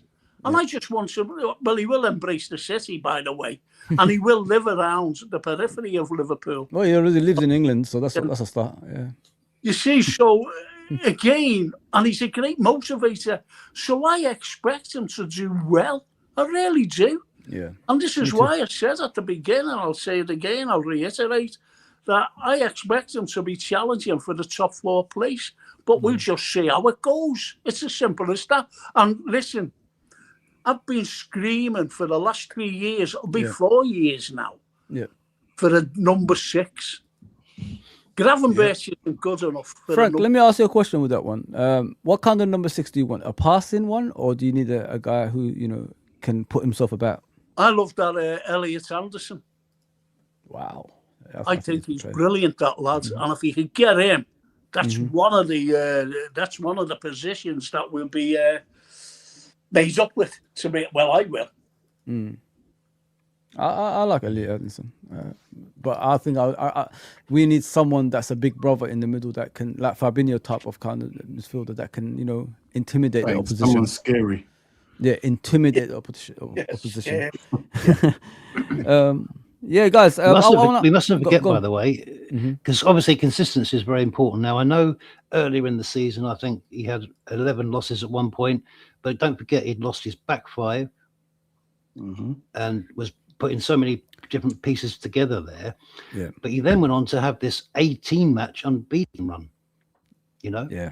He did it 2 seasons, Sean. Because I was looking at a video the other day, and then I thought it was this season that's just gone, but it was the previous season as well. He went on a run as well as this season, so he can go on a run, like unbeaten run as well. So he did it in 2 seasons. But carry on, Sean. Sorry. Yeah. So that shows he's got consistency there as well, which is so important, really, as well. Getting that momentum in and taking us forward that way. Yeah. But I think I suppose if there's anything you want to say about it, is what will happen when a big test comes, because this, as you guys mentioned earlier, we are Liverpool Football Club, so we don't know what his reaction is going to fully be if he gets under a lot of pressure with a few losses, sort of thing, and we dip a lot in form and that kind of thing. I think personally he'll come through that. Personally, from what I'm seeing of him, he looks like the kind of boss that would turn that round. And this is another reason, not to go back to Slot again, but that's why he failed, because when he never got the things right with his own system, we've just gone down and no way back up. But I don't think that will happen with him. I think he will, but that would be the test, I suppose you could say, 100%. How he copes with an adversity. 100%. The good thing is, see, when he first got to Bournemouth, he didn't win none of his first 8 games. Like, he was about to get sacked, didn't it? Or something. He implemented his style and he stuck by it, and then finally it clicked in. So man, just you got sometimes you got to trust the process, man. So hopefully it clicks straight away. But if it doesn't, I'm willing to give him time, because I'm invested now. I've seen what he can do, so I'm invested in him. So Okay, so let's end it there with this one. So do you guys? So next season, top 4, it'll be all right if he finishes there. Just work in progress, right? Top 4 will be fine, right? This is to everyone. Yeah. Okay. I want to end it with the Konate thing, guys. Like, and the way we move as a football club. I keep hearing we're sell to buy club and all this stuff, like. But what I've noticed about our football club is, we don't really keep our assets to sell them anyway. Why do they always go on a free? And Real Madrid is always there and thereabout taking our players, if you know what I mean. It's crazy. But what's going on with this? Like, the assets of Liverpool Football Club going for free on a consistent basis. When is everybody going to wake up to this? Like, we can't sign players because we don't sell players. You know what I mean? Well, you've got to blame Hughes, Fozi. He's our director of football. I'll never guess where he lives. He lives in Bournemouth. I called him the invisible man. Little did I know that he was living in Bournemouth, and he was hardly attending any games. That's our director of football. So it's him. It's him. We should be, the finger pointing at him. That's Jimmy. Has Frank? Do you think like Konate played Liverpool as well? Because it's Real Madrid again, isn't it? Like, this is a regular thing. Has he been chatting to them while he was still at Liverpool? Because look, he didn't waste any time, did he, to go to Real Madrid? Who's the spin coming from? It's not coming from Konate. It's the spin coming from within the club. Yeah. And you've only got to look at 2 men there, and that's Hughes and Edwards. And let the spins coming, and all of a sudden, Konate's going. There's a trend. There was a trend, as I said before, getting rid of the Klopp legacy, right? And look at the trend. Yeah. you know, Ali was going. Yeah. Ali was definitely going because his wife's Italian. Yeah. And she says, yeah, all right, we'll go. You know, we'll go over to Juve. We'll go to Turin, Yeah. where Juve is. And you have the likes of Ali saying, okay, yeah, I'll go. Now, because the Dutchman's gone, he's staying. Yeah, it's crazy, we isn't it, how need things turn around. Yeah, we do need it. I don't trust that Mamadashvili, Frank. Oh, Well, gosh. again, you know, the lads, I feel sorry for Mamadashvili. I really do, because he wasn't given a chance. Look at Federico Chiesa. It's clean slate now, isn't it? It's clean slate for the players. They But he could can't stay kick. and fight. This guy cannot kick the ball. It hurts my eyes. When the ball goes back to him, I don't feel safe. When that ball goes back to him, I feel so on edge. But then again, it might have options now. The manager might make players be available and make sure they come and get the ball from him, because It's man management, Dean. It's man management, isn't it? He might motivate him to play better. He might tell him like to practice with both feet as well. yeah, so, clean slate. No, yeah, clean slate. clean slate. 100%. Dean, what do you think about the Konate thing? So Sean, go Sean. Yeah, Sean. Yeah, well, all I was going to say was about that is that you know, when FSG first came in, we tended to really start looking at players when they got down to 2 years. Yeah. We start approaching them, we start, you know, contacting them and all this kind of thing, and we start going through that process from there. But now we're speaking to them even longer, and they're not signing. So there probably has to come a point where you either sign. You want to play for Liverpool Football Club, sign on the dotted line. Otherwise, there's the door. We have to get as tough as that about it, because at the end of the day, you know, our best assets, we can't really afford to have them just leaving on freeze all the time, you know. And the thing is, if they want to stay at the club, sign a contract then, you know. And if you don't, well, we're going to have to move you on. Simple as that. And once that seed is put in, and it starts spreading around the whole team, then they'll start realizing that, hang on a minute, you can't just play this games over here. We're either signing on the dotted line or we're moving on. Not because I want a lot of rotation in the team, but you've got to be committed to the club. And part of being committed to the club is committing yourself from a contract point of view as much as it is anything else. You can be the best player in the world, but if you're not committed to see, you know, how many players have we lost like that on freeze? Quite a few, isn't it? Really, it's quite a few, you know. And you know, the age as well, Sean, is like in their prime as well. Yeah. I mean, like 26 every single time when they're around 25, 26, some of them leave for free. You remember Gini Wijnaldum before? We haven't replaced him for a long time either. So it just goes to show like the way we're moving as a football club. And we've been imprinted saying like we're a sell to buy club. Are we really? I mean, because our assets always leave for free. The players that bring in the money leave for free. So how can we be sell to buy club if we keep letting them like run down their contracts? Just give them a contract and sell them off. You know what I mean? Why can't you do something like that? Fozi, please believe me, mate. Honest to God, please believe me. The model of FSG is sell to buy. Look at the players that we've sold with D's in charge. Look at the players, big players. You've only got to look at Diaz and Nunes. They were our presses. This is dismantling the Klopp legacy. And the first players to be sold to bring in these new players was Diaz, because they said, right, we'll get more money for him. And they did. And Nunes, we got big money for him. Then they started to sell off all the fringe and all the young players. Everyone. Look at Gerald Quansah. Gerald Quansah's a big lad. And he was going to be great for Liverpool, that lad. And what did he do? First game against Ipswich. Brought him off at half time, brought Konate on. And he hardly ever played him. He hardly ever. It was a coward's way, it was, Frank. Frank. Do at the end of the season, sold him. And he's playing wonders. He's actually picked for the England squad. Oh, they call him the Wall in Germany. They call him the Wall now. I mean, nobody gets past him. And there's a clause in the state we can buy him back for 60 million euros. Oh no, That's crazy, ridiculous. And this is huge. Yeah, it's madness. This is huge. Yeah, guys. Honestly, like, great it's show. mad. It's mad when you think he still lives in Bournemouth, isn't it? That's something else, really. You know, how can you have your Sean. how can you have your director of football not even, you know, So that means he's probably coming to a handful of games the whole season. Yeah. You know, that's what that means. I called him the invisible man. I called him the invisible man, and he was living down there. We had a coach living in Manchester, commuting. Yeah, it's crazy. And when we were playing Man United, he didn't come down to access to do anything and get the coach with the lads. He just went to the Man United's ground. Do you see the difference, Frank? Do you see the difference? Like when a club is organised and the club that's disorganised.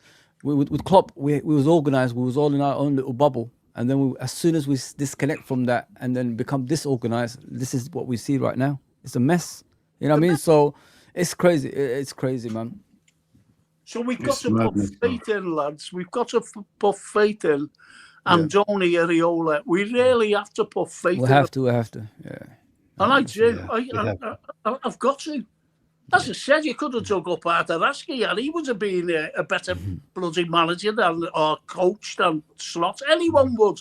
We would be a better coach. Players don't even train. I think the other thing is with the new manager is that it'd be very interesting to see what he does with our young players as well, and how he's going to bring them through. He loves working with young players, and we got some really good players in our academy. Really, they just dying for a chance. That's all. Yeah. And so I'm really interested to see what happens there on that one. You know, we are going to go out and buy players, of course we are. But in terms of some of our young players, I hope they find places to get into the team and progress that way. You know, what's the point in having an academy if you don't use it? The whole point of building an academy is you know what I mean? You've got to give these players a chance. The same as this manager's going to get a chance to step up. You know what's weird, Sean? Like, do you remember the last season on the Klopp? Like those kids won the League Cup against Chelsea's first team, and then this guy comes in and all the kids leave during the summer. Like I just don't understand how that worked. Like, and he brainwashed us into thinking like he develops players. That's what he said. I develop players. I like to work with the youth, and then he just gets rid of everybody in his first summer at Liverpool Football Club. All the youth. Because he's a liar. He's a liar. Do you ever remember Rio when he brought him off? Yeah. And the fans were booing, and he said, and he had to go at us. He did. When he says, "What do they know? Us, the fans." They don't know why I brought him up. When he came in, he said, he was so disappointed being yanked up. When he came in, he said, "I'm a carbon copy of Klopp." That's what he said, and that was a lie. Yeah, he said, I'm exactly the same. You know, we play the same way. My gosh, play the same way. This season, I've seen someone sleeping at Anfield. You know, sleeping. Me. It was me, Sean. Really it was me. Exactly. We know what. Listen, we're football fans. We're Liverpool football fans, and we know, as you know, we know our football, and we know what's good and bad, and we know what's trying and fighting for the badge. We know all that. Yeah. But unfortunately. It is what it is with him. I just want to read the comments out before we go. This is going to redirect you to Dean's channel as well, guys. Yeah, everyone's channel's in the description. I don't know if Sean has a channel, but Sean, let me know and I'll put in the description as well, my friend. Yeah. Thoughts on Iraola bringing his backroom staff with him? What do you guys think about that? Do you guys agree with that? Because sometimes what they say, like you got to keep a backroom staff behind just to learn about the club, but I don't think the backroom staff of Arne Slot was any good anyway. But no, just get rid of a lot of them. Give him what he wants. Give him what he wants, man. Be a mention coming back. Say again. Oh, Aitinga. Listen, please. Oh yeah. Aitinga left Liverpool to take up the Ajax job. And he was sacked because he couldn't act. He was sacked by Ajax. And then the talk was, bring Aitinga back. What for? He's a failed manager. That's what I was saying on my podcast. What for? And then when you're I'm sorry for shouting. I'm awfully sorry. That's all right. But when you look at the likes of what was going on at the time, the massive massive hints that he was going to be sacked. Was liked of Eitinga, by the way, him, and no contract, no renewal, no extension of a contract. They were massive hints that he was going, and I knew honestly 2 weeks before he was actually gone, and I was told that he's leaving on the 1st of June. He's being sacked on the 1st of June, and it'll be by mutual consent. I had my eye wiped. It was a couple of days before, and I'm absolutely made up because May is my birth month. That's in my birth month. Never mind the 1st of June. So that gave me a belated birthday present, the best one I've ever had in my life. It was Gerard's birthday, innit, when he got sacked. So Yeah, it's true, actually. can't go wrong, can you? Frank, this is for you from Natasha. She's saying, hi, Frank. How so you compare Liverpool's in the 70s to the team now? If she's talking about in form, when this team was in form, when they won the league and before that. Do you know what, Natasha? That's a great comment. And unfortunately, I can't see the comments because I'm only on my phone. I wish I was in my little studio, but that's another matter. Anyway, Natasha, getting to that comment, the 70s were an unbelievable team, believe me, because when Kevin Keegan, when I was in Rome, and there was a fella my age then behind me. Yeah. And we just beat. And I turned around and this fella was crying. Fella my age then. And he said, I said, what are you crying for? Because I was just jumping up and down, me mates, we won. We won the European Cup. And he said, I never thought I'd live to see the day looking at this. Wow. Lifting the European Cup. And that didn't half get me. And that's always resonated with me. Because no matter what generation, lads, we're Liverpool football fans, no matter where you come from. Yeah. We're Liverpool football fans. And as the Dean said, we're a team of trophy winners. Yeah. But getting back to that 70s side, when Kevin left, and I said, what are we going to replace him with? And it was a stroke of genius when Bob Paisley, the greatest manager, the only manager at the time to win 3 European Cups with the same club, the only manager at the time. And we brought in Kenny. And then it just snowballed from there. More success. It was an unbelievable into the 80s. I think the other thing is there as well, Frank, to just pivot on to, expand on that one. I've been supporting since 1974. That's when I first started. So just at the end of Shankly, beginning of the Paisley era. And the thing is, you didn't always need to do a lot with that Liverpool team. You know what I mean? It just, but there was always masterstrokes going on because we bought Ray Kennedy from Arsenal. Yeah. And Ray Kennedy was a forward, and he came to Liverpool, and Bob looked at him and said, "You're not playing up. You're not going to be up front. You're going to be in midfield." And that's where he put him. And what a midfielder he was, because he could score goals. You see, so he was an attacking midfielder. He break from midfield. And he's a powerful, strong lad, and scored from all kinds of angles. And as Frank says, we brought in Kenny, and he would, be setting up Kenny loads of goals as well. And it's just the little things like that. And that's what made, if you want to think about Liverpool really in its truest sense, it's simplicity. Yeah. Mm-hmm. Nothing difficult. It's quite simple, really. What you said, Sean, that you were a supporter since 74. And it's only getting back to what Jeanette said. Natasha, yeah. Natasha, I'm sorry. Yeah. Sorry. That's all right. You've only got to look at what he did. I was down at Wembley against Newcastle. We beat them. And Michael McDonald never forgets saying, we're going to destroy Liverpool, we're going to do this, we're going to do that. Malcolm McDonald. And we destroyed them. But what we did, we bought 2 players. We bought a Scouser and we bought a left-back, Barney Rubble.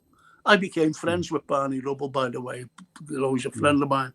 And they're the strokes of genius, what you said, Sean. Just bring it in. And I'm going to tell you something about Ray Kennedy, actually. Did you know, you know what he had, don't you, later on? But he had it while he was playing because the lads used to tie his bootlaces before they went out. Oh, damn. Did you know that? Yeah. No, didn't know that, no. Well, you know now. And that's a fact. That's 100% fact. Wow, that's crazy. What a player, though. What a player. I mean, number 5, inside left. It's like, people like, if you want to know, like, what kind of a player he could, like, compare him with, it's like a bit of Zidane with more, goals or something like that. He was technically But we called him amazing. the Kaiser because of the number 5 on his back. A lot of players actually wear that because of him. People don't even know that. That's how he was comfortable, wasn't he? I watched a game because I like to watch Liverpool, innit? I watched a game away at Bayern Munich. I think Gale came on and came off in that game, and he scored that goal, didn't he, at Bayern Munich? So the guy was amazing. It's like Sean said, he was a striker from Arsenal that converted into a left inside left forward, and then I think Ronnie Whelan replaced him when he left, as I remember, as for what I saw. So, and then Ronnie Whelan moved to midfield after that as well, and then John Barnes came to the left hand side. Yes, Dean. I said John Barnes. Relax. That's my guy. Yeah. Just speaking of that, by the way, guys, I'd just like to pass on all our thoughts to Kenny. Yeah. And to Kevin, because we're talking about these people, Kevin, Kenny, and John Barnes, because they're all John Barnes, at the moment fighting cancer. So we need to be thinking of them and praying for them, and our thoughts go to their families. And well, they'll never walk alone, that's for sure. Oh, 100%. Absolutely. That's a great comment, though. And I'm amazed you actually said that, Sean. Sorry, man, but I got what's it called? No, it's fine, mate. It's fine. Frank, Dean, just let them know what you're doing. Happy birthday. What are you doing, Dean? Frank, I've got a stream 4 o'clock panel show. I've got to quickly go to the toilet. Sorry, man. That's all right. All right, yeah. Yeah, it's fine. Frank, where can people find you, mate? If they come up, I'll give them my address and they can come up with me here in Liverpool. No, they can always find me at it's my initials actually, FC Liverpool. Yeah. What about you, Sean? Okay. FC Yeah, I do have a channel called Shankly's Boot Room, and other than that, they can. Well, I'm always around because obviously I'm in the music thing, so I do a lot of music stuff.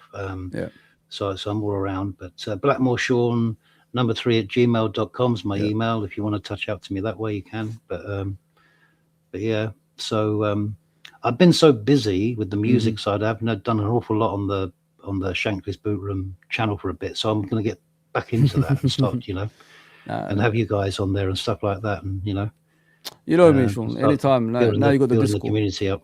Yeah. Can I show you something? Go on, Frank. Yeah. Sorry, Frank. I know you want to say something. Go on. John, honestly, he always says it when you come on. I go, yeah, okay. And this is what I have to do. I've got a little studio there, as the Foz knows. But I'm going to show you something. This is how I'm looking at you, right? But Yeah. I hope you can see it. Look. Oh yeah. Yeah, a book stand, a book stand, as they say. A book stand, yeah, that's me. Yeah, That's good.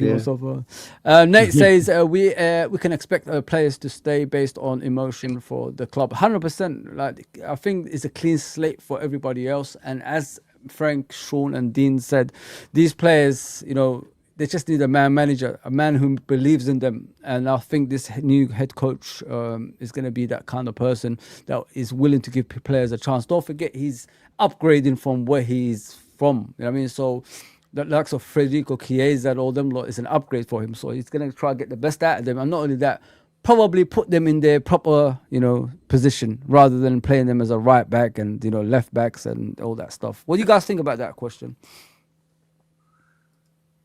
Frank and Sean. Oh, right. Yeah. No, he's bound to play them in the right positions. He must do. If I was, and Sean was, and Fozi was, and, you, Fozi, and Dean, if we play our players in the right, and we will play them in the right position, surely to God that this fella's going to do it. Yeah. He will do definitely. And he'll get the best out of these players. I'm telling you now. Yeah. I'm quite convinced that he'll get the best out of our players. Yeah. And they're great players. Yeah. They're great players. Yeah, they are. Yeah. Dean was salivating really on, what he did when that Semyo left. Some of the best players in Bournemouth, but he replaced them, and he gave them heart. Yeah. And this is what I mean about this lad, Iraola. Yeah. He'll give Liverpool players heart, but most importantly, he'll give you, Sean, he'll give Dean, he'll give you, Fozi, and everybody on here, including Natasha, heart, heart. 100%. That's what he'll give us back. Yeah. Belief. Yeah, no, I agree. What about you, Sean? What do you think, man? Yeah, I totally agree. Yeah, no, I think he will 100% have the players in the right positions and stuff like that. I think the other thing is, because when I've been looking at him, been watching some videos of him and everything, and going over some of his stuff, there seems to be tremendous rotation, but everyone has got a job to do, and everyone's filling in a gap here and there. So if someone vacates, it doesn't stay vacated. Someone will come in, and all that kind of thing. So it's a little bit. You see, back in the day, if you look in the stands, right? Yeah. This is another history thing here. You see Shankly going like this. He used to do this a lot. Yeah. And that's where he's getting them, telling them, get moving, get into the positions and move. You see? And that's very important. And this is one of the reasons why we failed so much, because when we had that ball and we got this slow ball in the midfield and at back, there's no one to pass to because no one was moving. There was no movement. Exactly. Yeah. You see? Well, there was no motivation on the sidelines, Sean. There was no motivation, Sean. No, exactly. And the only time, and I said this at the time, I was doing a watch-along, excuse me, and it was against Galatasaray, against them. And there you see him, and he must have been told, you better show some enthusiasm on the sideline there, because all as he ever did, and and I know, and everybody else knows, that he had his hands in his pockets. Yeah. He just stood there with his hand, and he never, ever, ever wore a badge. I've got a Liverpool badge on here. Yeah, he never ever wore the badge, did he? He always wore, and he always wore in the winter like a long coat, down to his knees. I had a coat the very same, and I gave it away. I said, I'm giving that away. I don't want to be, even associated with that dope. And I'm like, that's what I'm like. Yeah. But this lad, I reckon that, well, I don't reckon, I'll know that he'll come in and motivate the players. And that's why I'm so sure, Sean, of, I'm not saying a successful season, but I tell you what, we'll do better in the Carabao Cup. And we'll have the academy kids as well looking at them. What I found out about him, Frank and Sean, what I found out about him as a head coach, I think you've seen it, Sean, on my show the other day when I was talking about his tactical way of doing things. I think we need to get away from the Jurgen style of football.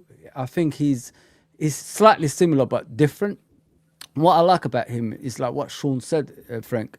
The players up front do interchange. So we're going to probably move from, people that's static in one position and people that can switch positions. If you put a left-footed player on the right, at some point of the game, if things don't go, and a right-footed player on the left, at some point of the game, if things don't go right, the team deep line defense, you have to switch over to put crosses in the box, if you know what I mean, guys. So we could bombard crosses for from the fullbacks and obviously the wingers as well. So we could do things like that. We want to like be a team that's more complete rather than a team of individuals, if you know what I mean. That's what we're good at when we're all together. And what I've seen of him as well is, you know, when you guys were talking about the passes, sometimes the passes, we don't know what we're doing. We're passing side to side continuously and we don't know what we're doing. What I've seen of him in regards to passing, when his team passes, they are patient, Sean and Frank. They're very patient with their passes. They pass around, but at the same time, the front players have to cause a gap so the player can go through and goal once the final pass is made. And that's what I've seen of him, Frank and Sean. I don't know if you guys... That's where he comes into the equation. Yeah. Because he thrived on forward passes to his feet. He always thrived on that lad playing Newcastle. So, yeah, I think you're right. I don't think you're right. I think you're right. I think the thing is, this is all going to be done on that training ground. He's going to have them on there, and they're going to know what their jobs are. They're going to know what system they're in. They're going to know. Yeah. So when something happens, the players around, you know, like a player's passing it forward or something, other players will know whether to move into that gap or whether to receive the ball from there. There's going to be all that going on, and so therefore, this will get embedded and become habit. Yeah, you know, like under Jurgen, when the first person did the press, like Mane was the other. The others knew how to back that up and keep that press going. You know, it was done in unison, and this is what's going to happen. I think here in terms of with this guy is that I think he will. It'll just be embedded into them as time goes on the training pitch. We've got to give him some patience in the beginning. Fitness is going to be there, and we've got to get the fitness there and all that kind of stuff, and getting really into the system. But it's going to happen.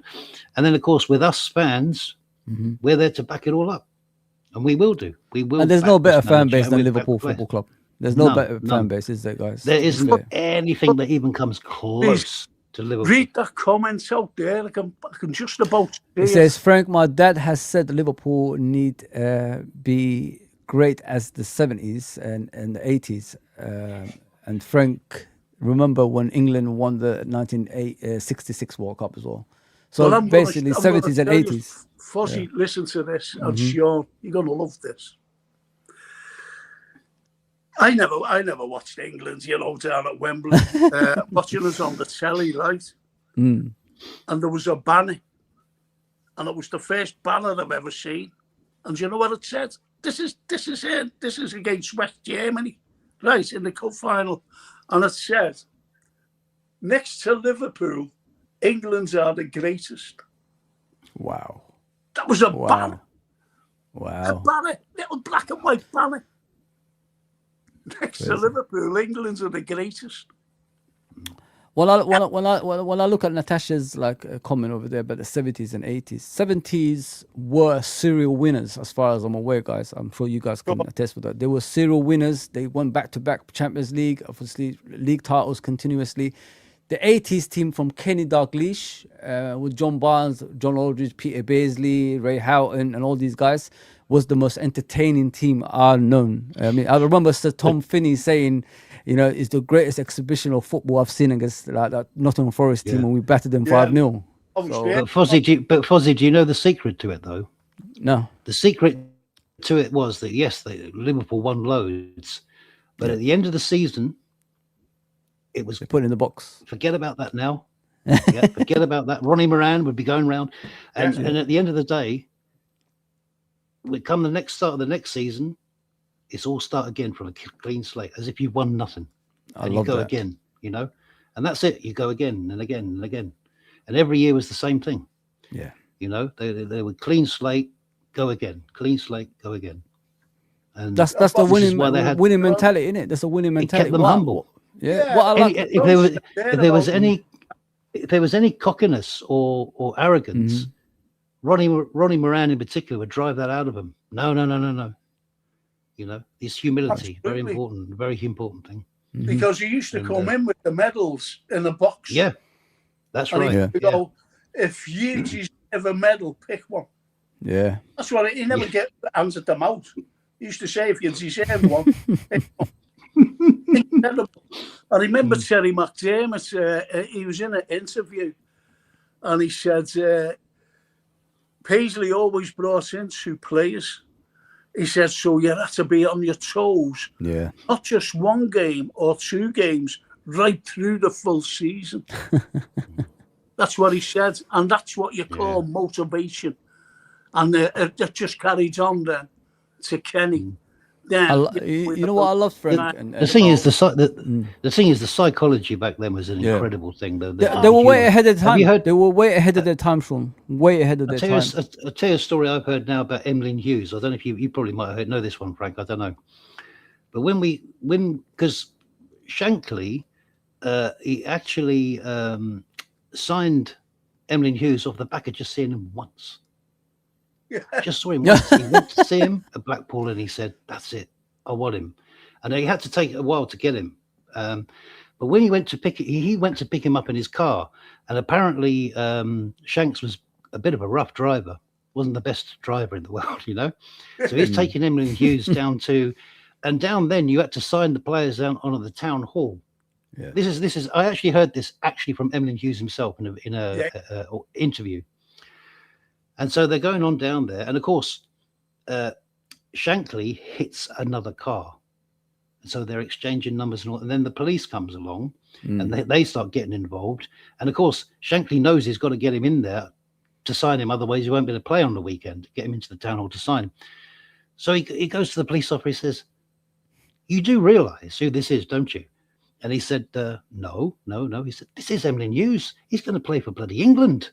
And then it got totally changed on its head to where the police was now helping him to get into the thing quickly and all this sort of thing. So, but there's loads of stories like that. If you go into the history of the club, Frank will know better than me, but and all this sort of thing, great stories of those times, and all the rest of it. Well, I'll give you a little story. Do you ever remember? Well, you won't remember, but you'll have heard this fella's name. Jerry Byrne, right? Yeah. Now, when Shankly first came, he was only there a couple of days, and he went up seeing him, training. And Jerry Byrne was actually being sold. And he was only a kid. And he went up to him, and he went, "I've just seen you." He said, "You've got the best left foot I've ever seen. Best left foot, son." So he went, and he believed it. He said, "One day, you'll be playing for England. You'll be playing for England, my boy." And he believed it. And he did play for England. And he was the only man, Jerry Byrne, to play against Leeds. I was down there as a 16-year-old at Wembley in 65. Think about it. And I was with my uncles. Wow. And he played after 7 minutes. Bobby Collins broke his collarbone. And he played right through, including extra time.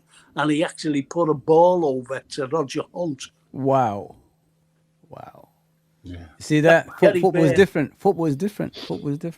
But guys, we're going to end it there. Great show. Honestly, great show. Obviously, we're going to come back hopefully next week. Everyone's description is right underneath. Sean, when he's ready, he's going to send me his description. I'm going to put it right underneath there as well. This is going to send you over to Dean's channel. I think, Frank, are you doing anything later on tonight or no? No, I've got a night off. What I'm doing, I've got, I do podcasts, don't I? So the only things I'll be doing, I'm not doing any football, is with you. Is with you. I'm a historian, I'm a professor of history. And tomorrow night, I'm actually doing... I don't know what I'm bloody doing, but I'm doing a film and TV review. And I've got some great films here lined up to be telling people. Yeah. And on Friday, I'm actually doing a current affairs and conspiracy theories. I like that. Conspiracy theory, he'll be leading as the Dutchman. He was a big conspiracy. What about you, Sean? Sean, listen, Sean, if you want to come back, let me know. Like, we could make you part of the show with these two gentlemen, Dean and Oh, I'd Frank. love to. Yeah, I'd love to be a part of this show. Yeah, I think it's brilliant, absolutely brilliant. I really enjoyed myself, actually. Really, it's great to reminisce about, but also, you know, focus on all the things that we've been going through. Really, you know. For once, I'm not swearing, I'm not angry. So these guys are keeping me calm over here. So, you know what I mean?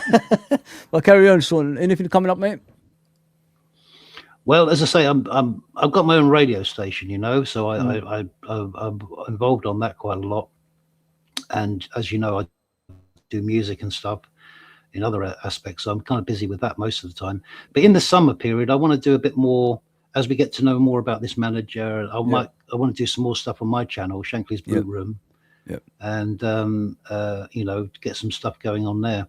And perhaps we can have some collabs on there sometimes as well. You know, it'd be nice. I'm always ready, man. You know what I mean? Yeah. Mm-hmm. Nice one to both of you guys. It's Stevie says Frank's is a historian. Sorry, he's been around since the dinosaurs. LOL. He's right as well. Steve is cool. He's always making jokes. But yeah, guys, I'm sorry if I didn't read all the messages. It was all about the conversation over here. You know what I mean? You got to learn about Liverpool as well as, you know, have that great conversation that we're having. So I always give the guys their platform to, you know, to say what they want. And this show is getting better and better every single time. Like we do it. Yeah. So this is going to send you over to Dean's channel. I'll see you guys probably tomorrow. I might do a show tomorrow. And on Friday, I'm on holidays. So I'm going to be probably on every day on the channel. But yeah, this show is going to be a regular thing coming for, you know, coming in the near future. So please always tune in. Take care, everybody. And take care, used to as well. You know what I mean? I know you guys got things to do. Yeah. Take care, everybody. Thanks for having me on. See you, Frank. Take care, everybody. Bye. Bye-bye.